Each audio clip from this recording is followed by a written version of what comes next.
The United States says it will continue to arm Kurdish YPG forces in Syria despite Turkey's fierce opposition.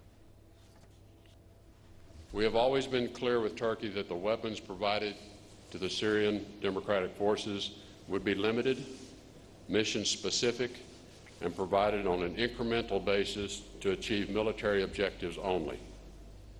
We have long supported and will continue to support. Well, U.S. Secretary of State Rex Tillerson made the comments during a joint press conference with his Turkish counterparts in Ankara. The two top diplomats showed their countries would be digging in their heels despite discussions on improvement of ties. Tillerson criticized Ankara for detaining thousands of its own citizens as well as American nationals as part of a post-coup operation, calling the incarcerations unjust. He also called on Turkey to show restraint in its offensive against YPG forces in the northern Syrian city of Afrin. As to Afrin, we call upon Turkey to show restraint in its operation to minimize the casualties to civilians and to avoid actions that would escalate tensions in that area. Well, before and after Tillerson's remarks, Turkish Foreign Minister Mevlut Çavuşoğlu clearly expressed Ankara's stance on the moot points. Çavuşoğlu said the country's judicial system is independent and no one can interfere in its affairs. He said his government would take steps with the U.S. once the Kurdish militants leave Syria's Manbij. He then expressed support for Syria's territorial integrity. Concurrent with the visit, dozens of Turkish protesters in Ankara rallied against Washington's support for Kurds.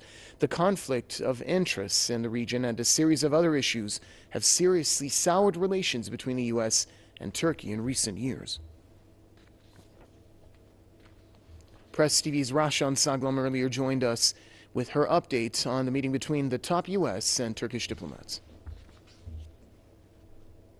Turkish foreign minister said today clearly that we do not want any more promises from the United States and that we want actions on the ground. Now, as we heard from Rex Tillerson, the U.S. Secretary of State, he said that the United States will continue to support the Syrian Democratic Forces and did not mention what Turkey wanted to hear from the Secretary of State, which is a separation between the SDF and the PYD. And as we all know that the PYD is considered by Turkey the Syrian armed wing of the PKK, which is labeled by Turkey, US and EU as a terrorist organization. And this is why Turkey claims to have an operation in Syria and claims it is fighting the PYD as part of its fight against terrorism and PKK.